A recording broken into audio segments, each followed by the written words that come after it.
ഈ മലപ്പുറം ജില്ലയെ വർഗീയ ഭീകരവാദികളാക്കാൻ ശ്രമം നടത്തി തന്റെ കയ്യിലെ പോലീസ് ഉദ്യോഗസ്ഥന്മാരെ ഉപയോഗിച്ച് പിണറായി വിജയൻ പരിശ്രമിക്കുമ്പോ അതേറ്റുപിടിക്കാൻ സുബ്രഹ്മണ്യ സ്വാമി വരുമ്പോ, അതേറ്റുപിടിക്കാൻ അമിത്ഷാ വരുമ്പോ അവർക്ക് മുമ്പിൽ ആർത്തലച്ചു നിന്നത് ഞങ്ങളായിരുന്നു. ഞാൻ ഈ തെരുവിലുണ്ടായിരുന്നു മലപ്പുറത്തുകാർക്ക് വേണ്ടി സംസാരിക്കാൻ. വേങ്ങരക്കാരാ, നിങ്ങൾ എവിടെയായിരുന്നു? അപ്പോഴും ഈ അങ്ങാടിയിലെ സ്റ്റാച്ചുവായി നിങ്ങൾ നിൽക്കുകയായിരുന്നു. ഞങ്ങൾ സമരത്തിന്റെ മാർഗത്തിൽ ഇവിടെ ഉണ്ടായിരുന്നു. വെള്ളാപ്പള്ളി നടേശൻ തന്റെ വൃത്തികെട്ട നാവുകൊണ്ട് ഈ മനോഹരമായ സൗഹൃദത്തിന്റെ പൂങ്കാവനത്തെ, ഈ മലപ്പുറത്തെ ആക്ഷേപിക്കാൻ വേണ്ടി ഇവിടെ വന്ന് സംസാരിച്ചപ്പോ, വെള്ളാപ്പള്ളിയുടെ നാവടക്കാൻ നമ്മളെല്ലാവരും ശ്രമിച്ചപ്പോ, അതിന്റെ മുമ്പിൽ നിൽക്കാൻ ഈ വിനീതൻ ഈ തെരുവിൽ വന്നപ്പോ, ഈ വേങ്ങരയുടെ സ്റ്റാച്യു എവിടെയായിരുന്നു ഉണ്ടായിരുന്നത് എന്ന് നിങ്ങളൊന്ന് പറയൂ. നിങ്ങൾ പറയൂ. നല്ലവരായ സഹോദരന്മാരെ, സഹോദരിമാരെ, പ്രിയപ്പെട്ട കുട്ടികളെ, കാരണവന്മാരായ നേതാക്കന്മാരെ, പറയാനല്ല പ്രവർത്തിക്കാനാണ് ബാക്കിയുള്ളത് എന്ന് എനിക്ക് കൃത്യമായിട്ട് ബോധ്യമുണ്ട്. മനോഹരമായ ഷാഫിയുടെ പാട്ടുകൾ കേൾക്കാൻ, നമ്മൾ ആസ്വദിക്കുന്ന മലയാളത്തിലെ അനുഗ്രഹീതനായ കലാകാരൻ്റെ പാട്ടുകൾ കേൾക്കാൻ, ഒപ്പം മനസ്സുകൊണ്ട് നമ്മുടെ കൂടെ നടക്കുന്ന ഷാഫിയുടെ പാട്ട് കേൾക്കാൻ, ഷാഫിയുടെയും കൂട്ടരുടെയും പാട്ട് കേൾക്കാൻ നിങ്ങൾ വന്നത് എന്ന് അതുകൊണ്ട് തന്നെ ഞാൻ അധികമൊന്നും പറയില്ല. ചില വാക്കുകൾ മാത്രം പറഞ്ഞ് ഞാൻ വഴിയൊഴിയുന്നതാണ്. ഈ വേങ്ങരയിൽ മത്സരിക്കാൻ വേണ്ടി UDF എന്നെ ചുമതലപ്പെടുത്തുന്ന സമയത്ത് ഞാനിവിടെ വരുമ്പോൾ സ്വാഭാവികമായി പ്രതീക്ഷിക്കുന്ന ഒരു രാഷ്ട്രീയ മത്സരമുണ്ട്. ആ മത്സരത്തിൽ നിന്ന് അപ്രതീക്ഷിതമായി ചില ആളുകൾ കുടിയൊഴിഞ്ഞു പോവുകയും ചില ആളുകൾ കുടിയേറുകയും ചെയ്തിട്ടുണ്ട്.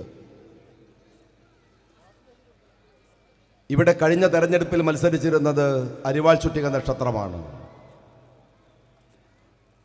ഈ തെരഞ്ഞെടുപ്പിൽ അരിവാളും ചുറ്റികയും നക്ഷത്രവുമില്ലെന്ന് മാത്രമല്ല, CPM എന്ന പാർട്ടിയുടെ കൊടി പോലും ഈ നിയോജക മണ്ഡലത്തിൽ എവിടെയും കാണാനില്ല എന്നത്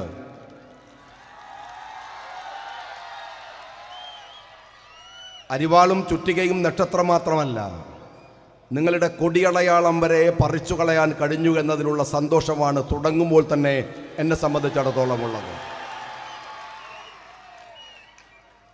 ഈ മണ്ഡലത്തിൽ വരുമ്പോൾ എല്ലാവരും എന്നോട് പറഞ്ഞ ഒരു കാര്യമുണ്ട്, ഞാനത് ആവർത്തിച്ചതാണ്. ഈ മണ്ഡലം ഒരു ചെറിയ മണ്ഡലമാണ്, കൈവെള്ളയിൽ ഒതുങ്ങുന്ന മണ്ഡലമാണ്. ഒരർത്ഥത്തിൽ അതൊരു സത്യമാണ്. പക്ഷേ ഭൂവിസ്തൃതി അനുസരിച്ച് അത് സത്യമല്ല. നേരത്തെ വേങ്ങരക്കാർക്ക് വേങ്ങരയുടെ ഉൾഭാഗങ്ങളിലൂടെ യാത്ര ചെയ്യണമെങ്കിൽ കോട്ടക്കലിലൊക്കെ പോയി, മലപ്പുറത്ത് പോയി തിരിഞ്ഞു കറങ്ങി മറിഞ്ഞ് 10-20 കിലോമീറ്റർ യാത്ര ചെയ്യേണ്ടിടത്ത് വളരെ മനോഹരമായി കടലിൻ്റെ പുഴയിലൊക്കെ സുന്ദരമായ പാലങ്ങൾ ഉണ്ടാക്കി വേങ്ങരയെ ഒരു കോഴിമുട്ട പോലെ ചെറുതാക്കിയത് PK കുഞ്ഞാലിക്കുട്ടി സാഹിബിൻ്റെ വളരെ നയപരമായ സമീപനങ്ങൾ കൊണ്ടും കൺസ്ട്രക്ഷൻ കൊണ്ടുമാണ്. അതുകൊണ്ട് തന്നെയാണ് ഈ വേങ്ങരയുടെ പ്രത്യേകതയെ ഞാൻ പറയുന്നത്. തെരഞ്ഞെടുപ്പ് ആരംഭിച്ചത് മുതൽ 2 സന്തോഷം എനിക്കുണ്ട്. ഒന്ന്, ഞാൻ പറഞ്ഞു, ഞാൻ മത്സരിക്കുന്നത് തുടങ്ങുമ്പോൾ തന്നെ നേർക്കുനേരെ വന്ന് മുട്ടുമെന്ന് വിചാരിച്ച, കഴിഞ്ഞ 10 വർഷക്കാലം എന്നെ നിരന്തരമായി പീഡിപ്പിച്ച, മുഖ്യമന്ത്രിയുടെയും കൂട്ടാളികളുടെയും ചിഹ്നമുണ്ടാകും, കൊടിയുണ്ടാകും, പാർട്ടി ഉണ്ടാകുമെന്ന് വിചാരിച്ചാണ് ഇവിടെ വന്നതെങ്കിൽ, ഞാൻ നേരത്തെ പറഞ്ഞ പോലെ അതില്ലെന്ന് മാത്രമല്ല, മറ്റൊരു ഉപകാരം ഇവിടുത്തെ ഇടതുപക്ഷക്കാർ ചെയ്തു തന്നിട്ടുണ്ട്. എന്തെന്നാൽ എന്നെ ഇരുട്ടിൻ്റെ മറവിൽ തെറിവിളിക്കുന്ന, ഇരുട്ടിൻ്റെ മറവിൽ ആക്രമിക്കാൻ ശ്രമിക്കുന്ന, ഇരുട്ടിൻ്റെ മറവിൽ എന്നെ തേജോവധം ചെയ്യാൻ പേജായ പേജുകളും സ്റ്റേജായ സ്റ്റേജുകളും ഒക്കെ ഉപയോഗിക്കുന്ന SDPI-കാരനെ ഇരുട്ടിൻ്റെ മറവിൽ നിന്ന് നേരെ മുന്നിൽ കൊണ്ടുവന്ന് നിർത്തിത്തരാൻ കാണിച്ച സൗമനസ്യത്തിന് CPM-നോട് ഞാൻ ഹൃദയപൂർവ്വം നന്ദി പറയുകയാണ്. എൻ്റെ ജീവിതത്തിൽ ഞാൻ ആഗ്രഹിച്ചിരുന്നത് BJP-യുമായി ഒരു രാഷ്ട്രീയ മത്സരത്തിന് കാസർഗോഡ് പോകണമെന്നാണ്. എന്നാൽ അതിന് സമാനമാം വിധം മറ്റൊരു വർഗീയ സംഘടനയോട് ഏറ്റുമുട്ടാൻ വേങ്ങരയിൽ കഴിഞ്ഞു എന്നതാണ് എന്നെ സംബന്ധിച്ചിടത്തോളം എൻ്റെ ചാരിതാർത്ഥ്യമെന്ന് ഞാൻ ആദ്യമേ പറയുകയാണ്. ഈ തെരഞ്ഞെടുപ്പിന് ഒരു രാഷ്ട്രീയ പ്രാധാന്യമുണ്ട്. ഈ തെരഞ്ഞെടുപ്പിന് വേങ്ങര അങ്ങാടിയിൽ ഒരു കുറ്റിയടിച്ച് അവിടെ കെട്ടാൻ ശ്രമിക്കുന്ന ചിലരുണ്ട്. ഇത് വേങ്ങരയുടെ മാത്രം തെരഞ്ഞെടുപ്പല്ല, കേരളത്തിൻ്റെ മാത്രം തെരഞ്ഞെടുപ്പല്ല. സ്നേഹമുള്ളവരെ, മെയ് 4-ാം തീയതി നിങ്ങൾ TV-യുടെ മുമ്പിൽ ഇരിക്കുന്നതൊരു പക്ഷേ വേങ്ങര ജയിച്ചത് അറിയാനായിരിക്കാം. പക്ഷേ അന്ന് അമിത പ്രാധാന്യത്തോടെ ഇന്ത്യ ചർച്ച ചെയ്യുന്നത് ഇന്ത്യയിലെ സ്റ്റേറ്റുകളിൽ എത്ര സ്റ്റേറ്റുകൾ രാഹുൽ ഗാന്ധിക്ക് കിട്ടി, പിന്തുണ തന്നു എന്ന് അറിയാനായിരിക്കും. അതാണ് ഈ തെരഞ്ഞെടുപ്പിൻ്റെ പ്രത്യേകത. ഞാനൊരു കാര്യം നിങ്ങളോട് പറയട്ടെ, നിങ്ങൾ എന്നെ തെരഞ്ഞെടുത്താൽ വേങ്ങരയ്ക്ക് വേണ്ടി, കേരളത്തിനു വേണ്ടി, ഈ ദുർഭരണം അവസാനിപ്പിക്കുന്ന പുതിയ മുഖ്യമന്ത്രിക്ക് വേണ്ടി കൈ ഉയർത്താൻ മാത്രമല്ല, ഈ രാജ്യത്തിലെ ഫാഷിസത്തെ വേരോടെ പിഴുതറിയാൻ ജനിച്ച ഒരു മനുഷ്യൻ രാഹുൽ ഗാന്ധിക്ക് കൂടെ പിന്തുണ കൊടുക്കാനാണ് ഞാൻ കേരളത്തിൻ്റെ നിയമസഭയിലേക്ക് പോകേണ്ടത് എന്ന് ഞാൻ വിചാരിക്കുന്നുണ്ട്, വിശ്വസിക്കുന്നുണ്ട്. അതുകൊണ്ട് നിങ്ങൾ നൽകുന്ന വോട്ടിന് ദേശീയവും പ്രാദേശികവുമായിട്ടുള്ള പ്രത്യേകതകളുണ്ട് എന്ന് ഞാൻ വിചാരിക്കുന്നു, നിങ്ങളോട് പറയുന്നു. രണ്ടർത്ഥത്തിൽ നമ്മൾ പ്രയാസത്തിലാണ്. ഇതാ ഇന്ന് വേങ്ങര അങ്ങാടിയിലൊരു ബോർഡുണ്ട്.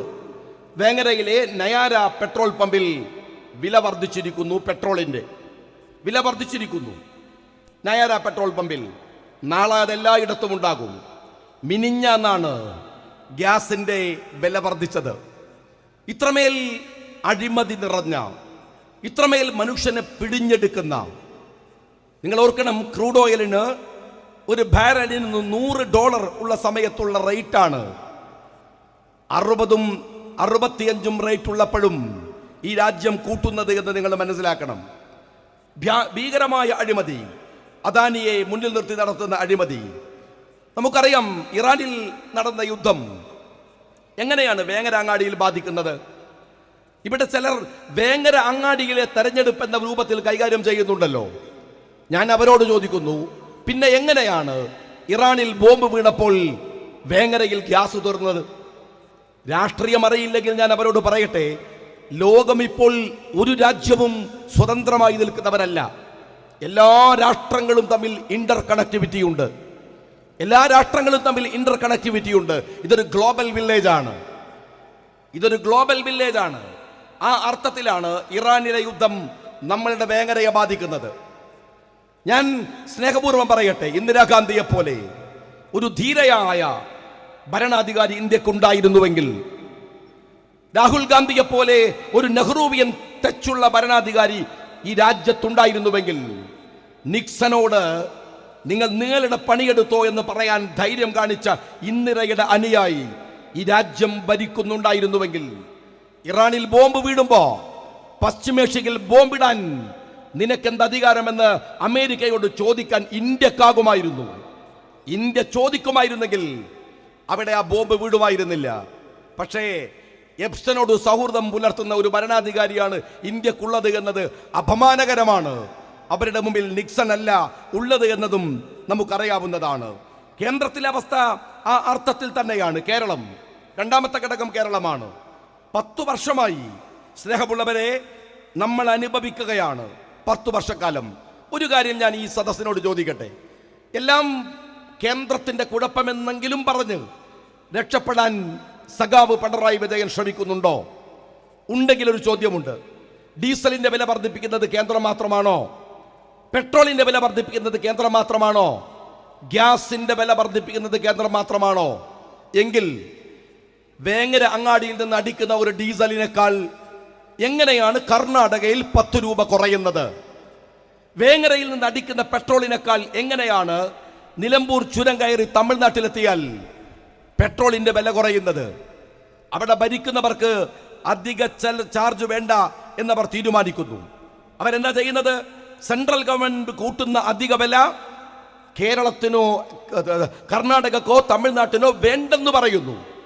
എന്നാൽ മോദി പിടിയുന്നതിനപ്പുറം ഈ 10 വർഷക്കാലമായി പിണറായി വിജയൻ പിടിയുകയാണ്.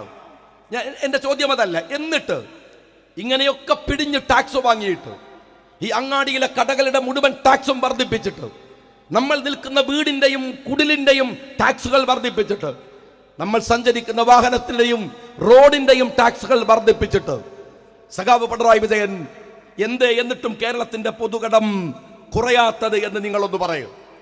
എന്തിനാണ് ഞങ്ങൾ നിങ്ങൾക്ക് വോട്ട് ചെയ്യേണ്ടത്? അതും കൂടെ പറയണമല്ലോ. വേങ്ങരയിൽ വന്നിട്ട് നിങ്ങൾ ചിലരെ മുൻനിർത്തിയിട്ട് കളിക്കുന്ന കളിയുണ്ടല്ലോ. മറുപടി പറയേണ്ടത് കേരളം ഭരിച്ച 10 കൊല്ലം ഭരിച്ചവരാണ്. എന്തിനാണ് ഇടതുപക്ഷത്തിന് വോട്ട് ചെയ്യേണ്ടത്? നിങ്ങൾക്ക് കക്കാനാണോ? മക്കളും കുട്ടികളൊക്കെ കട്ട് കഴിഞ്ഞല്ലോ.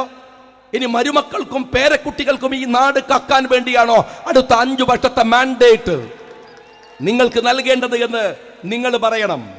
നിങ്ങളുടെ കയ്യിലുള്ള പുതിയ പ്രോജക്റ്റ് എന്താണ്? നിങ്ങൾ പറയ്, എന്താ പുതിയ പ്രോജക്റ്റ്? ഞാൻ ഈ തെരഞ്ഞെടുപ്പിന്റെ പ്രത്യേകത നിങ്ങൾക്കറിയുമോ സഹോദരന്മാരെ? ഈ തെരഞ്ഞെടുപ്പ് ഏറ്റവും ശക്തമായി നടക്കുന്നത് ആസാമിലാണ്. ഇന്ത്യ കണ്ട ഏറ്റവും ഭീകരനായ ഫാഷിസ്റ്റായ ഒരു മുഖ്യമന്ത്രിയാണ് ആസാം ഭരിക്കുന്നത്, BJPയുടെ. അയാളെ താഴെ ഇറക്കാൻ അശ്രാന്ത പരിശ്രമം നടത്തുന്നത് കോൺഗ്രസ് ആണ്. ഞാൻ CPM-നോട് ചോദിക്കട്ടെ, ആസാമിലെ സുപ്രധാനമായ തെരഞ്ഞെടുപ്പിൽ നിങ്ങൾക്ക് പങ്കാളിത്തമുണ്ടോ? രണ്ടാമത്തെ പ്രധാനം കേരളമല്ല. രണ്ടാമത്തെ പ്രധാനപ്പെട്ട തെരഞ്ഞെടുപ്പ് പശ്ചിമ ബംഗാളിലാണ്. എൻ്റെ CPM-കാരാ, ആ പശ്ചിമ ബംഗാളിലെ തെരഞ്ഞെടുപ്പിൽ നിങ്ങൾക്ക് BJPയെ തോൽപ്പിക്കാനുള്ള ത്രാണിയുണ്ടോ? കോൺഗ്രസ് അവിടെ അതിനുള്ള പരിശ്രമങ്ങൾ നടത്തുന്നുണ്ട്. BJPയെ തോൽപ്പിക്കാൻ ഞാൻ ഒരു കാര്യം കൂടെ ചോദിക്കട്ടെ. കേരളത്തിൽ BJP തോൽപ്പിക്കാൻ തീരുമാനിച്ച ചിലരുണ്ട്. ആ കൂട്ടത്തിൽ ഞാനുമുണ്ട് എന്നതിൽ എനിക്ക് സന്തോഷമേ ഉള്ളൂ. അവർ VD സതീശനാണ് BJPയുടെ നമ്പർ 1 ടാർഗറ്റ്. K മുരളീധരനാണ് BJPയുടെ നമ്പർ 2 ടാർഗറ്റ്. അവർ ബൽറാമിനെ തോൽപ്പിക്കണമെന്നുണ്ട്. അവർക്ക് തെരഞ്ഞെടുത്ത ഏകദേശം 6 പേരെ തോൽപ്പിക്കുമെന്ന് പറയുന്നുണ്ട്. ഞാൻ ചോദിക്കട്ടെ, BJP തോൽപ്പിക്കണമെന്ന് പറയുന്നവരുടെ കൂട്ടത്തിൽ എന്തേ ഒരൊറ്റ CPM-കാരൻ ഇല്ലാത്തത്? എന്തുകൊണ്ടാണ് BJP ടാർഗറ്റ് ചെയ്യുന്ന ആൾക്കൂട്ടത്തിൽ എന്തേ പിണറായി വിജയൻ ഇല്ലാത്തത്? നിങ്ങൾക്ക് പറയാൻ രാഷ്ട്രീയമില്ല. ഞാൻ ദീർഘിപ്പിക്കുകയല്ല. ഒരൊറ്റ കാര്യം ഞാൻ നിങ്ങളോട് പറയട്ടെ. നിങ്ങൾ ഈ തെരഞ്ഞെടുപ്പിൽ രാഷ്ട്രീയം പറയണം. ആരെ മുന്നിൽ നിർത്തിയാലും CPM-കാരാ രാഷ്ട്രീയം പറയണം. വേങ്ങരയിൽ ഇവിടെ NRCയുടെ വിഷയം വന്നപ്പോ, CAA-യുടെ വിഷയം വന്നപ്പോ അപ്പോഴൊക്കെ പറയേണ്ട രാഷ്ട്രീയമില്ലേ? ഞാൻ ചോദിക്കുന്നത്, വേങ്ങരയിൽ നിങ്ങൾ പറയാണ് വേങ്ങരക്കാരൻ മതി. എന്തൊരു അരാഷ്ട്രീയ വാദമാണ് എൻ്റെ ഇടതുപക്ഷക്കാരാ നിങ്ങൾ ഈ പറയുന്നത്. നിങ്ങൾക്ക് VS അച്യുതാനന്ദനെ അറിയുമോ? VS ആലപ്പുഴയിൽ നിന്ന് വന്ന് പാലക്കാട് മത്സരിച്ചിട്ടാണ് അയാൾ കേരളത്തിന്റെ മുഖ്യമന്ത്രിയായത്. നിങ്ങൾ രാഷ്ട്രീയം അറിയുമോ? സ്വരാജ് നിലമ്പൂർക്കാരനാണ്. നിലമ്പൂർക്കാർ സ്വരാജിനെ തോൽപ്പിച്ചു. നിലമ്പൂരുകാർ സിരോജിനെ തോൽപ്പിച്ചു. പക്ഷേ എറണാകുളത്തുകാർ സ്വരാജിനെ ജയിപ്പിച്ചു. നിങ്ങൾ പറയുന്ന രാഷ്ട്രീയത്തോട് ഞാൻ ചോദിക്കട്ടെ, ഈ പ്രാദേശികവാദമാണ് രാഷ്ട്രീയമായി നിങ്ങൾ സ്വീകരിക്കുന്നതെങ്കിൽ, അതാണ് നിങ്ങൾക്ക് പറയാനുള്ളതെങ്കിൽ, വേങ്ങരയിലെ ജനങ്ങളോട് ഞാൻ പറയട്ടെ, എത്രയോ ഉപഭൂഖണ്ഡങ്ങൾക്കപ്പുറത്ത് ഒരു മനുഷ്യൻ, ആ മനുഷ്യന്റെ കട്ടൗട്ടും ഫ്ലക്സും ഒക്കെ ഈ വേങ്ങരയുടെ ഗ്രാമങ്ങളിലും നഗരങ്ങളിലും ഒക്കെ ഉണ്ടായിരുന്നു. ഇതാരാണ് എന്ന് വേങ്ങരക്കാർ ചോദിച്ചോ? നമ്മുടെ കാർന്നോമാര് ചോദിച്ചോ? നമ്മുടെ കുട്ടികൾ ചോദിച്ചോ? ഒറ്റ കാര്യം, അയാൾ ഏത് ജാതി, ഏത് മതം, ഏത് രാഷ്ട്രീയം ഒന്നും വേങ്ങരക്ക് വിഷയമല്ല. അയാൾ അതിമനോഹരമായി കാൽപന്തു കളിച്ച് ലോകത്തിന്റെ കപ്പ് വാങ്ങാൻ പോയ ഒരുത്തനാണ്. ആ മനുഷ്യനെ ഹൃദയപൂർവ്വം സ്വീകരിച്ച മനസ്സുള്ളവരാണ് ഈ മലപ്പുറത്തിന്റെ ഗ്രാമങ്ങൾ. എത്രയോ ഉപഭൂഖണ്ഡങ്ങൾക്ക് അപ്പുറത്ത്. CPM-കാരാ, നീ മലപ്പുറത്തുകാരെ അണ്ടർ എസ്റ്റിമേറ്റ് ചെയ്യരുത്. തുർക്കിയിലെ ഖിലാഫത്ത് തീരുമ്പോ അന്ന് ഗൂഗിളില്ല, ഇന്റർനെറ്റ് ഇല്ല, ഒരു സൗകര്യവും ഇല്ല, ഫേസ്ബുക്ക് ഇല്ല. എന്നിട്ടും തുർക്കിയിലെ ഖിലാഫത്ത് നിന്നപ്പോ ആ ഖിലാഫത്ത് പ്രസ്ഥാനത്തെ കേരളത്തിൽ ഏറ്റെടുത്തത് ഈ മലപ്പുറം ജില്ലയാണ്. അത് സഖാബിന് അറിയുമോ? രാഷ്ട്രീയത്തെക്കുറിച്ചുള്ള ബോധം നിങ്ങൾക്കുണ്ടോ? ഈ മലപ്പുറം ജില്ലയാണ് നിങ്ങൾ അവർ അരാഷ്ട്രീയവാദികളാക്കാൻ ശ്രമിക്കുന്നത് എന്ന് നിങ്ങൾ മനസ്സിലാക്കണം. ഞാൻ ചോദിക്കട്ടെ, വേങ്ങരയെ കുറിച്ച് മാത്രം പറഞ്ഞാൽ മതിയോ? വിലക്കയറ്റത്തെ കുറിച്ച് പറയണ്ടേ? NRC കുറിച്ച് പറയണ്ടേ? പൗരത്വത്തെ കുറിച്ച് പറയണ്ടേ? ഗ്യാസിന്റെ വില കയറിയാൽ പറയണ്ടേ? ഞാൻ ഒരു കാര്യം കൂടെ ചോദിക്കട്ടെ നിങ്ങളോട്. നിങ്ങളുടെ മൈലാഞ്ചി ചോട്ടിലെ അപ്പം ചുടൽ മാത്രമാണോ രാഷ്ട്രീയമെന്ന് നിങ്ങൾ വിചാരിക്കുന്നുണ്ടോ? അതാണോ രാഷ്ട്രീയം? എന്നാ കേട്ടോ, ഞങ്ങൾ ഇവിടെ ഉണ്ടായിരുന്നു. ഈ നാട്ടില് നിങ്ങളൊക്കെ പറയുമ്പോ, രാഷ്ട്രീയം പറയുമ്പോ ഇവിടെ ഞങ്ങൾ ഉണ്ടായിരുന്നു ഓരോ ഘട്ടത്തിൽ. അറിയുമോ നിങ്ങൾ? ഇസ്രയേലിന്റെ നെതന്യാഹു എന്ന് പറയുന്ന തെമ്മാടി, ഞാൻ അങ്ങനെ തന്നെ പറയുന്നു, ആ തെമ്മാടി ഫലസ്തീനിലെ മനുഷ്യരെ കൊല്ലുമ്പോ ഈ തെരുവുകളിൽ ഞാനുണ്ടായിരുന്നു, ഞങ്ങളെല്ലാവരും ഉണ്ടായിരുന്നു. ഞങ്ങളുടെ രാഷ്ട്രീയം അതാണ്. നിങ്ങൾ എവിടെയായിരുന്നു? വോട്ട് ചെയ്യാൻ നേരത്ത് വന്ന് വോട്ട് ചോദിക്കുന്നില്ലേ? എവിടെയായിരുന്നു നിങ്ങൾ? ഈ വേങ്ങരക്കാർക്ക് അറിയാലോ, ഞാൻ 24 മണിക്കൂറും വേങ്ങരയിലാണ്. എന്നെ വേങ്ങരയിലെ സ്റ്റാച്യു പോലെ നിങ്ങൾക്ക് കാണാൻ പറ്റും. എന്നാൽ വേങ്ങരക്കാരോട് ഞാൻ ചോദിക്കട്ടെ, ഇസ്രയേൽ ഫലസ്തീന്റെ മുകളിൽ അതിക്രമം നടത്തുമ്പോ വേങ്ങരയിലെ സകല മനുഷ്യരും തെരുവിലിറങ്ങിയപ്പോ നിങ്ങളുടെ സ്ഥാനാർത്ഥി എവിടെയായിരുന്നു എന്ന് നിങ്ങൾ പറയണം. വഖഫ് നിയമം കൊണ്ടുവന്ന് ഒരു സമുദായത്തെ പ്രതിക്കൂട്ടിലാക്കാൻ, അവരുടെ സ്വത്തുക്കൾ അടിച്ചു മാറ്റാൻ കേന്ദ്രവും കേരളവും തീരുമാനിച്ചപ്പോ ഞങ്ങൾ ഈ തെരുവിൽ ഉണ്ടായിരുന്നു. സഖാക്കളെ, നിങ്ങളുടെ സ്ഥാനാർത്ഥി ഏതു മൈലാഞ്ചി പരിപാടിയിലായിരുന്നുണ്ടായിരുന്നത് എന്ന് നിങ്ങൾ പറയണം. രാജ്യത്തിൽ CAA കൊണ്ടുവന്നപ്പോ, NRC കൊണ്ടുവന്ന് പൗരത്വം നിഷേധിക്കാൻ ചിലർ ശ്രമിച്ചപ്പോ ഈ തെരുവുകളിൽ ഞങ്ങൾ ഉണ്ടായിരുന്നു. നിങ്ങളുടെ സ്ഥാനാർത്ഥി എവിടെയായിരുന്നു ഉണ്ടായിരുന്നത് എന്ന് നിങ്ങൾ പറഞ്ഞേ മതിയാവൂ. കോവിഡിന്റെ മറവിൽ ഈ നാട്ടിലെ മനുഷ്യരുടെ പണം അടിച്ചു മാറ്റാൻ നിങ്ങളുടെ സക്കാത്ത് എനിക്ക് തരൂ എന്ന് മുഖ്യമന്ത്രി പോസ്റ്റ് ഇട്ടപ്പോ തരില്ല, പോയി പണി നോക്ക് എന്ന് മുഖ്യമന്ത്രിയോട് പറയാൻ ഞങ്ങൾ ഈ തെരുവിലുണ്ടായിരുന്നു. പീഡനങ്ങൾ ഏറ്റുവാങ്ങിയിട്ടുണ്ട്. പക്ഷേ സഖാവേ, നിന്റെ സ്ഥാനാർത്ഥി എവിടെയായിരുന്നു ഉണ്ടായിരുന്നത്? വോട്ട് ചോരി കൊണ്ടുവന്ന് ഈ രാജ്യത്തിലെ മനുഷ്യരെ അപകടപ്പെടുത്താൻ, കള്ളവോട്ടുകൾ കൊണ്ട് രാജ്യം ഭരിക്കാൻ BJP ശ്രമിച്ചപ്പോ, അതിന്റെ പ്രതിരോധം തീർക്കാൻ രാഹുൽ ഗാന്ധി വന്നപ്പോ ആ രാഹുലിന് പിന്തുണ പ്രഖ്യാപിച്ച് ഞങ്ങൾ ഈ തെരുവിലുണ്ടായിരുന്നു. എന്റെ പ്രിയപ്പെട്ട സ്ഥാനാർത്ഥി, നിങ്ങൾ എവിടെയായിരുന്നു ഉണ്ടായിരുന്നത്? ജനാധിപത്യത്തെ അട്ടിമറിക്കാൻ വന്നപ്പോഴൊക്കെ ഊരാലുങ്കൽ എന്ന് പറയുന്ന ഒരു സൊസൈറ്റി ഉണ്ടാക്കി മലപ്പുറത്തിലെ കോൺട്രാക്ടർമാരുടെ വയറ്റത്തടിച്ച് സഖാബ് പിണറായി വിജയൻ സമ്പത്ത് വാരിക്കൂട്ടുമ്പോ അതിനെതിരെ പ്രതിരോധിക്കാൻ ഞങ്ങൾ ഈ മലപ്പുറത്തിന്റെ തെരുവിലുണ്ടായിരുന്നു, കേരളത്തിന്റെ തെരുവിലുണ്ടായിരുന്നു. നിങ്ങളുടെ സ്ഥാനാർത്ഥി എവിടെയായിരുന്നു ഉണ്ടായിരുന്നത്? കേരളയിൽ കൊണ്ടുവന്ന് പാവപ്പെട്ട മനുഷ്യരെ തെരുവിലേക്ക് ഇറക്കാൻ സഖാബ് പിണറായി വിജയൻ പരിശ്രമിച്ചപ്പോ ആ പാവങ്ങളെ ചേർത്ത് പിടിച്ച് ഞങ്ങൾ ഈ തെരുവിലുണ്ടായിരുന്നു. നിങ്ങളുടെ സ്ഥാനാർത്ഥി എവിടെയായിരുന്നു ഉണ്ടായിരുന്നത്?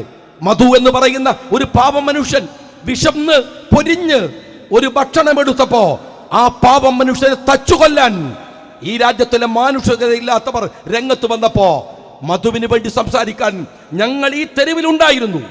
ഞാൻ ചോദിക്കുന്നു ഇടതുപക്ഷത്തോട്, നിങ്ങളുടെ സ്ഥാനാർത്ഥി എവിടെയായിരുന്നു ഉണ്ടായിരുന്നത്? 8 നക്സലേറ്റുകളെ, ചുവന്ന കൊടി പിടിച്ച, കമ്മ്യൂണിസം പഠിച്ച 8 നക്സലേറ്റുകളെ നിങ്ങൾ വെടിവെച്ചു കൊന്നപ്പോ അവർക്ക് വേണ്ടി സംസാരിക്കാൻ ഞങ്ങൾ ഈ തെരുവിലുണ്ടായിരുന്നു. പ്രിയപ്പെട്ട സ്ഥാനാർത്ഥി, നിങ്ങൾ എവിടെയായിരുന്നു? അലനും താഹയും എന്ന് പറയുന്ന 2 ചെറുപ്പക്കാരെ ഈ ഗവൺമെന്റ് പീഡിപ്പിച്ച് UAPA ചാർത്തി ആ മക്കളെ പീഡിപ്പിച്ചപ്പോ സഖാവേ, ഞങ്ങൾ ഈ തെരുവിലുണ്ടായിരുന്നു. നിങ്ങളുടെ സ്ഥാനാർത്ഥി എവിടെയാണ് ഉണ്ടായിരുന്നത്? TP ചന്ദ്രശേഖരനെ വെട്ടിക്കൊന്നപ്പോ, കൃപേഷിനെയും ശരത്ലാലിനെയും വെട്ടിക്കൊന്നപ്പോ, ഷുഐബിനെയും ഷുക്കൂറിനെയും വെട്ടിക്കൊന്നപ്പോ ഞങ്ങൾ ഈ രാജ്യത്തിന്റെ തെരുവുകളിൽ ജനാധിപത്യത്തിന്റെ പ്രതിരോധവുമായി ഞങ്ങൾ ഉണ്ടായിരുന്നു. നിങ്ങളുടെ സ്ഥാനാർത്ഥി എവിടെയാണ് ഉണ്ടായിരുന്നത്? ഈ മലപ്പുറം ജില്ലയെ വർഗീയ ഭീകരവാദികളാക്കാൻ ശ്രമം നടത്തി തന്റെ കയ്യിലെ പോലീസ് ഉദ്യോഗസ്ഥന്മാരെ ഉപയോഗിച്ച് പിണറായി വിജയൻ പരിശ്രമിക്കുമ്പോ, അത് ഏറ്റുപിടിക്കാൻ സുബ്രഹ്മണ്യ സ്വാമി വരുമ്പോ അത് ഏറ്റുപിടിക്കാൻ അമിത്ഷാ വരുമ്പോ അവർക്ക് മുമ്പിൽ ആർത്തലച്ചു നിന്നത് ഞങ്ങളായിരുന്നു. ഞാൻ ഈ തെരുവിലുണ്ടായിരുന്നു മലപ്പുറത്തുകാർക്ക് വേണ്ടി സംസാരിക്കാൻ. വേങ്ങരക്കാരാ, നിങ്ങൾ എവിടെയായിരുന്നു? അപ്പോഴും ഈ അങ്ങാടിയിലെ സ്റ്റാച്ചുവായി നിങ്ങൾ നിൽക്കുകയായിരുന്നു. ഞങ്ങൾ സമരത്തിന്റെ മാർഗത്തിൽ ഇവിടെ ഉണ്ടായിരുന്നു. വെള്ളാപ്പള്ളി നടേശൻ തന്റെ വൃത്തികെട്ട നാവുകൊണ്ട് ഈ മനോഹരമായ സൗഹൃദത്തിന്റെ പൂങ്കാവനത്തെ, ഈ മലപ്പുറത്തെ ആക്ഷേപിക്കാൻ വേണ്ടി ഇവിടെ വന്ന് സംസാരിച്ചപ്പോ, വെള്ളാപ്പള്ളിയുടെ നാവടക്കാൻ നമ്മളെല്ലാവരും ശ്രമിച്ചപ്പോ, അതിന്റെ മുമ്പിൽ നിൽക്കാൻ ഈ വിനീതൻ ഈ തെരുവിൽ വന്നപ്പോ, ഈ വേങ്ങരയുടെ സ്റ്റാച്യു എവിടെയായിരുന്നു ഉണ്ടായിരുന്നത് എന്ന് നിങ്ങളൊന്ന് പറയൂ. നിങ്ങൾ പറയൂ. ശബരിമലയിൽ ഈ രാജ്യത്തിലെ 80% വരുന്ന ഹിന്ദു സഹോദരന്മാർ, അവരുടെ ശബരിമലയിലെ ആചാരമുണ്ട്, വിശ്വാസമുണ്ട്.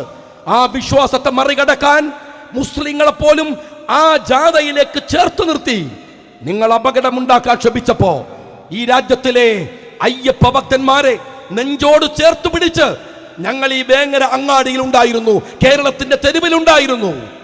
വോട്ട് ചോദിക്കാൻ വരുന്ന സ്ഥാനാർത്ഥി എവിടെ ഉണ്ടായിരുന്നു ആ സമയത്ത് എന്ന് ഒന്ന് പറഞ്ഞു തന്നാൽ ഞങ്ങൾക്കത് മനസ്സിലാവും. സാജൻ എന്ന് പറയുന്ന ഒരു പ്രവാസി എൻ്റെ മണ്ഡലത്തിൽ, ആ മനുഷ്യൻ അയാൾ കൊല്ലപ്പെട്ടപ്പോ, കൊന്നതായിരുന്നു, കേവലം ഒരു ആത്മഹത്യയല്ല. ആ മനുഷ്യനെ അപകടപ്പെടുത്തി ജീവിക്കാനൊരു നിവൃത്തിയുമില്ലാതെ ആ മനുഷ്യനെ കുഴപ്പത്തിലേക്ക് കൊണ്ടുപോയി എത്തിച്ചതാരായിരുന്നു എന്ന് നിങ്ങൾക്കറിയാമോ? ശ്യാമള, CPM-ന്റെ സംസ്ഥാന സെക്രട്ടറിയുടെ ഭാര്യ, തളിപ്പറമ്പിലെ ഇപ്പോഴത്തെ സ്ഥാനാർത്ഥി. അവരുടെ പേര് നിയമസഭയിൽ പറഞ്ഞ് പ്രസംഗിച്ചത് ഷാജിയായിരുന്നു. ഞാൻ അന്ന് സഭയിലുണ്ടായിരുന്നു, ഞാൻ ഈ തെരുവിലുണ്ടായിരുന്നു.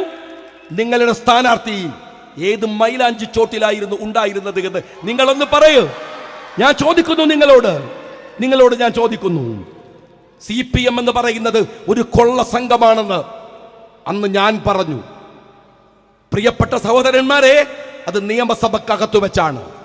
എന്നാൽ ഇന്നത് പറയുന്നത് കോൺഗ്രസ് അല്ല, ലീഗല്ല, CPM-കാരനായ കുഞ്ഞിക്കണ്ണനാണ്, G. സുധാകരനാണ്. നിങ്ങൾ എവിടെയായിരുന്നു CPM-കാരാ എന്നൊന്ന് പറയൂ. നിയമസഭയുടെ അകത്തു വെച്ച് അന്ന് ED വന്നില്ല, അന്ന് NIA വന്നില്ല, അന്ന് CBI വന്നില്ല. നിയമസഭയുടെ അകത്ത് അഴീക്കോട്ടുകാർ എനിക്ക് തന്ന പ്രിവിലേജ് വെച്ച് മുഖ്യമന്ത്രിയുടെ മുഖത്തേക്ക് വിരൽ ചോണ്ടി അങ്ങയുടെ മകൾ കള്ളിയാണ്, അഴിമതിക്കാരിയാണ് എന്ന് ഞാൻ പറഞ്ഞതിന് ഒരുപാട് പീഡനങ്ങൾ ജീവിതത്തിൽ ഞാൻ ഏറ്റുവാങ്ങിയിട്ടുണ്ട്. ആ പീഡനത്തിനേക്കാൾ വലുതൊന്നും ജീവിതത്തിൽ ഞാൻ അനുഭവിക്കേണ്ടി വന്നിട്ടില്ല. എന്നിട്ടും ഞാൻ അത് പറഞ്ഞിട്ടുണ്ട്. ആ മകൾക്ക് പിന്നെ ED വന്നു, NIA വന്നു. അവരൊരു കള്ളിയാണെന്ന് കേരളത്തിന്റെ തെരുവിലേക്ക് അത് കൊണ്ടുവന്നത് ഞങ്ങളാണ്. ഞങ്ങൾ ഇവിടെയുണ്ടായിരുന്നു.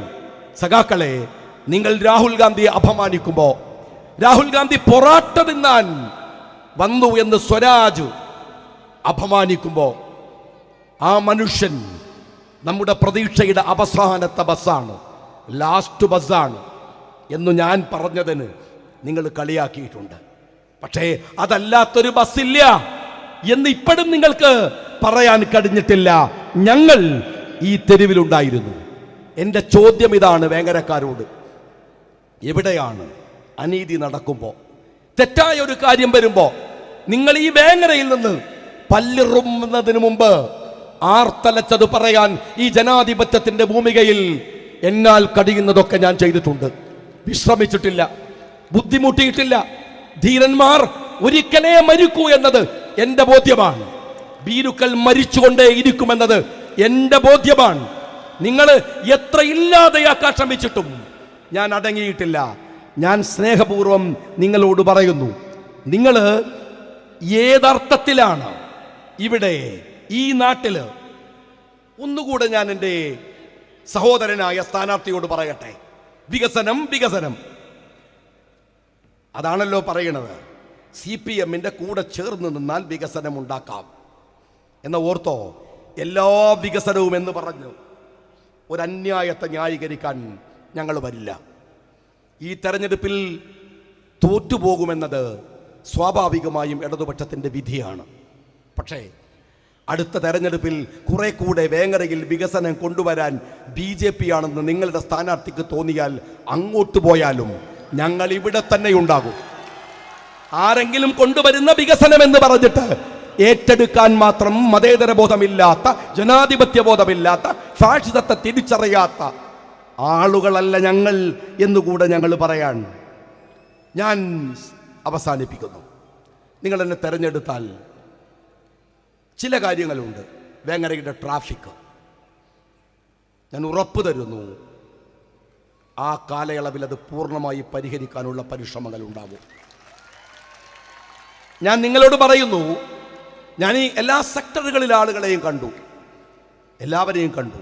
ഞാൻ നിങ്ങൾക്ക് ഉറപ്പ് തരുന്നു, ഈ വേങ്ങരയിൽ സെവൻസ് അല്ല 11s കളിക്കുന്ന ഒരു സ്റ്റേഡിയം ഇവിടെ നമ്മൾ കൊണ്ടുവന്നിരിക്കും. ശാസ്ത്രീയമായി കളികളെ സമീപിക്കണം. ഞാൻ കുട്ടികളോട് പറയുന്നു, ആ കളികൾക്ക് അന്താരാഷ്ട്ര തലത്തിൽ നിങ്ങൾ ശ്രദ്ധിച്ചു നോക്കൂ. കേരളത്തിൻ്റെ വലിപ്പമുള്ള ഒരു രാജ്യമാണ് ലോകകപ്പിനെ കയ്യിലിട്ട മാനവാടുന്നത്. അവർക്ക് കളിയേ ഉള്ളൂ. നിരന്തരമായി കളിക്കണം, ശാസ്ത്രീയമായി കളിക്കണം, തുടർച്ചയായി മത്സരങ്ങൾ നടക്കണം, ക്ലബ്ബുകൾ തമ്മിൽ മത്സരമുണ്ടാകണം. നമ്മളുടെ കുട്ടികൾക്ക് വില പറയുന്ന ക്ലബ്ബുകൾ ഉണ്ടാക്കണം, കുട്ടികളുടെ വിലക്കെടുത്ത് ക്ലബ്ബുകൾ ഉണ്ടാക്കണം. ആ ക്ലബ്ബുകൾ തമ്മിൽ മത്സരമുണ്ടാവണം. പറ്റിയാൽ നമ്മളൊരു മലബാർ പ്രീമിയം ലീഗ് ആരംഭിക്കും ഈ വേങ്ങരയിൽ നിന്ന്. ഞാൻ നിങ്ങളോട് പറയുന്നു, വേങ്ങരയിൽ കൺസ്ട്രക്ഷൻ അല്ല വികസനം എന്ന് പറയുന്നത്. കൺസ്ട്രക്ഷൻ മാത്രമല്ല, ഇൻഫ്രാസ്ട്രക്ചർ അല്ല, എല്ലാ ദുർബല മനുഷ്യരെയും ചേർത്ത് പിടിക്കുന്ന. നിങ്ങളിതാ ഇവിടെ ഷാഫിയുടെ ഗാനമേള കേൾക്കാൻ വന്നതല്ലേ? എന്തൊരു സന്തോഷം, എന്തൊരാഹ്ലാദം. നമ്മുടെ വീടുകളിൽ അതിന് വരാൻ കഴിയാതെ കിടക്കുന്ന എത്ര പേരുണ്ട്. രോഗമായി കിടക്കുന്നവർ, നടക്കാൻ കഴിയാത്തവർ, അവർക്കും സന്തോഷം വേണം, അവർക്കും ആഹ്ലാദം വേണം. നമ്മൾ സാമൂഹ്യ സുരക്ഷയുണ്ടാക്കും. 5 വർഷം കൊണ്ട് കേരളത്തിലെ ഏറ്റവും മികച്ച സാമൂഹ്യ സുരക്ഷയുള്ള മണ്ഡലമായി വേങ്ങരയെ നമ്മൾ മാറ്റും. 5 വർഷം കൊണ്ട്. GDP എന്ന് പറയുന്നത് മാത്രമല്ല ഒരു രാജ്യത്തിൻ്റെ വളർച്ചയുടെ അടയാളം. ഹാപ്പിനെസ്സാണ്, സന്തോഷമാണ്. അത് നമുക്ക് മാത്രം പോരമോ സ്നേഹമുള്ളവരെ? ഈ മണ്ഡലത്തിലെ അവസാനത്തെ കുഞ്ഞിനും ആഹ്ലാദം എത്തിക്കാൻ കഴിയുന്ന തരത്തിൽ നമ്മളൊരു നെറ്റ്വർക്ക് ഇവിടെ ഉണ്ടാക്കും. നമ്മുടെ കുട്ടികൾക്ക് പഠിക്കാൻ ഗൈഡ് ലൈൻ ഉണ്ടാകും. മറ്റൊരു കാര്യം ഞാൻ പറയുന്നു, ഞാനിന്ന് പഞ്ചായത്ത് പ്രസിഡന്റുമാരെയും വൈസ് പ്രസിഡന്റുമാരെയും ഒക്കെ കണ്ടു, ജില്ലാ പഞ്ചായത്ത് മെമ്പറും ബ്ലോക്ക് മെമ്പർ. നമ്മുടെ നാട്ടിലെ ആദിവാസി കുടുംബങ്ങളുണ്ട്, കോളനികളുണ്ട്. ഈ സർക്കാർ പേര് മാറ്റി കളിക്കുകയാണ്. സമൂഹത്തിൻ്റെ മുഖ്യധാരയിലേക്ക് വേങ്ങരയിലെ ആദിവാസി ദളിത് സമൂഹത്തെ കൊണ്ടുവരുന്നതിന്, SC/ST വിഭാഗത്തെ കൊണ്ടുവരുന്നതിന് വേങ്ങരയിൽ സമഗ്രമായ ഒരു പാക്കേജ് നമ്മൾ ആസൂത്രണം ചെയ്യുക തന്നെ ചെയ്യും. അവരെയും മനുഷ്യ സമൂഹത്തിലേക്ക് ഉയർത്തിക്കൊണ്ടുവരാൻ, നമുക്ക് ഇരിക്കാൻ, നമുക്ക് സൊറ പറയാൻ, നല്ല സൗഹൃദങ്ങൾ പങ്കുവെക്കാൻ. ലിബറലിസത്തിൻ്റെ മറവിൽ നമ്മുടെ മക്കളെ മയക്കുമരുന്നിനും മദ്യത്തിനും അടിമയാക്കാൻ ശ്രമിക്കുന്ന ഒരു ഗവൺമെൻറ് ഉണ്ടാകുമ്പോൾ അതിന് ഓശാന പാടാൻ SFI പോലെ അപകടപ്പെട്ട വിദ്യാർത്ഥി സംഘടനകൾ നേതൃത്വം കൊടുക്കുമ്പോൾ അവരിലേക്ക് പതുക്കെയാണ് വരുന്നത്. എന്നോട് ദേഷ്യം എനിക്കറിയാം. എന്നെ അപകടപ്പെടുത്താൻ നിങ്ങൾ പല പ്രസംഗങ്ങളും വളച്ചൊടിക്കുന്നത് എനിക്കറിയാം. ഞാൻ SFI ആക്രമിച്ചതാണ്, മാർക്സിസ്റ്റ് പാർട്ടിയെ ആക്രമിച്ചതാണ്. ഇനിയും ഞാൻ പറയും, ഈ നാട്ടിലെ കുട്ടികളെ പഠിപ്പിക്കാൻ നിങ്ങൾ വന്നാൽ ക്യാമ്പസിൽ നിങ്ങൾ കൊണ്ടുവന്നിട്ട് ആ കുട്ടികളോട് ലിബറലിസത്തിന്റെ മറവിൽ നിങ്ങൾ ആ കുട്ടികളെ മയക്കുമരുന്നിന് അടിമപ്പെടുത്താൻ SFI-ക്കാരാ നിന്റെ CPM-കാരനെ കൂട്ടിക്കൊണ്ടുവന്നാലും വേങ്ങരയിൽ SDPI-യുടെ മറവില് ഒരുത്തനെ കൊണ്ടുവന്ന് നിങ്ങൾ ശ്രമിച്ചാലും കൊക്കിൽ ശ്വാസമുള്ളിടത്തോളം അതിനെ എതിർക്കുക തന്നെ ചെയ്യും. ഒരു സംശയവും നിങ്ങൾ വിചാരിക്കണ്ട, ഒരു സംശയവും. ഞാൻ വേങ്ങരയില് വന്നത് മത്സരിക്കാൻ തന്നെയാണ്, എനിക്കൊരു സംശയവുമില്ല, മത്സരിക്കാൻ തന്നെയാണ്. മയക്കുമരുന്നുകൾക്കെതിരെ നടത്തുന്ന ഈ പോരാട്ടമുണ്ടല്ലോ, ആ പോരാട്ടമാണ് നിങ്ങളെ വിറളി പിടിപ്പിക്കുന്നത്. ലിബറലിസത്തിന്റെ പേരിൽ നമ്മുടെ കുടുംബ ബന്ധങ്ങളെ തകർക്കുന്നവർക്കെതിരെയുള്ള പോരാട്ടമാണ് നിങ്ങളെ വിറളി പിടിപ്പിക്കുന്നത്. ഞാൻ SDP എതിർത്തിട്ടുണ്ട്, ഞാൻ RSS എതിർത്തിട്ടുണ്ട്. ഞാൻ അവസാനം വേങ്ങരക്കാരോട് പറയുന്ന വാക്കാണ്, ഞാൻ SDP എതിർത്തിട്ടുണ്ട്, ഞാൻ RSS എതിർത്തിട്ടുണ്ട്. എൻ്റെ ജീവൻ ത്യജിക്കേണ്ടി വന്നാലും ഞാൻ അതിൽ നിന്ന് പിറകോട്ട് പോകുന്ന പ്രശ്നമില്ലെന്ന് CPM-കാരാ എന്നോട് ഞാൻ പറയുന്നു. പിന്നെയല്ലേ വേങ്ങര അഴീക്കോട് പോയി 27,000 വോട്ടിന് ജയിച്ച പ്രകാശൻ മാഷോട് മത്സരിച്ച് നിയമസഭയിൽ കയറി പിണറായി വിജയന്റെ മുഖത്ത് നോക്കി സംസാരിച്ചിട്ടുണ്ടെങ്കിൽ വേങ്ങരയിൽ നിന്ന് അതേ പിണറായി വിജയനെ വീണ്ടും കാണാൻ ഞാൻ നിയമസഭയിലേക്ക് പോകുന്നുണ്ട്. ആ സഭയിൽ നിന്ന് എന്നെ ഇറക്കി വിടാൻ ഗൂഢാലോചന നടത്തിയവരാ നിങ്ങൾ. പക്ഷേ വേങ്ങരക്കാരെ, ആ സഭക്കകത്തേക്ക് പോകാൻ, അധാർമികതക്കത്തെ പൊരുതാൻ ഞാൻ അവസാനിപ്പിക്കുന്നു. ഒറ്റൊന്നുകൂടെ, ഞാൻ 10 കൊല്ലം നിയമസഭയിൽ ഉണ്ടായിരുന്നു. എല്ലാ ദിവസവും സഭയിൽ ഹാജരായിരുന്നു. ഒരൊറ്റ ആബ്സെന്റ് ഇല്ല. 10 വർഷം 5 വർഷം എല്ലാ ദിവസവും ഹാജരായ MLA-മാർക്ക് സ്പീക്കർ ഒരു സർട്ടിഫിക്കറ്റ് തരും. 2 തവണയും ആ സർട്ടിഫിക്കറ്റ് വാങ്ങാൻ എനിക്ക് സാധിച്ചിട്ടുണ്ട്. ഞാനിത് പറയുന്നത് അഹങ്കാരത്തിനല്ല. നിങ്ങൾ എന്നെ ഉത്തരവാദിത്തം ഏൽപ്പിച്ചാൽ ഞാൻ അവിടെ ഉണ്ടാകുമെന്ന് പറയാനാണ്. നിങ്ങൾ എനിക്ക് വോട്ട് തന്നാൽ, നിങ്ങൾ മറ്റുള്ളവരോട് ഷാജിക്കൊരു വോട്ട് കൊടുക്കണമെന്ന് പറഞ്ഞിട്ട് നിങ്ങൾ വോട്ട് വാങ്ങി തന്നാൽ, അതിൻ്റെ പേരിൽ നിങ്ങൾക്കൊരിക്കലും ജീവിതത്തിൽ ആരുടെ മുമ്പിലും തലകുനിക്കേണ്ടി വരുന്നൊരു സന്ദർഭം ഞാൻ ഉണ്ടാക്കില്ല. എൻ്റെ സഹോദരന്മാർ, അവനത് കൊടുക്കണ്ടായിരുന്നു എന്ന് നിങ്ങളെ കൊണ്ട് ഞാൻ തോന്നിപ്പിക്കില്ല. നിങ്ങൾ എനിക്കൊരു വോട്ട് തന്നാൽ നിങ്ങളുടെ കൂടെ ഞാൻ ഈ വേങ്ങരയിൽ ഉണ്ടാവും. നിങ്ങൾ എനിക്കൊരു വോട്ട് തന്നാൽ നിങ്ങൾക്ക് വേണ്ടി സംസാരിക്കുന്ന, കണ്ണും കാതും തുറന്നു വെച്ച്, ഹൃദയം തുറന്നു വെച്ച്, അധാർമികതക്കെതിരെ പൊരുതാൻ, അവകാശങ്ങൾക്ക് വേണ്ടി സംസാരിക്കാൻ ഈ വേങ്ങരക്കാരൻ്റെ നാവായി ഞാൻ നിയമസഭയിൽ ഉണ്ടാകുമെന്ന് നിങ്ങൾക്ക് ഉറപ്പ് നൽകിക്കൊണ്ട്, അഭിവാദ്യങ്ങൾ നേർന്നുകൊണ്ട്, കോണിയെ മറക്കരുതേ എന്ന് ഹൃദയപൂർവ്വം ആവശ്യപ്പെട്ടുകൊണ്ട് ഞാൻ എൻ്റെ വാക്കുകൾക്ക് വിരാമം കുറിക്കുന്നു. നന്ദി. ജയ്. Okay, thank you. വേങ്ങരയുടെ മനസ്സാഗ്രഹിച്ചതെല്ലാം ഇവിടെ തുറന്നു പറഞ്ഞ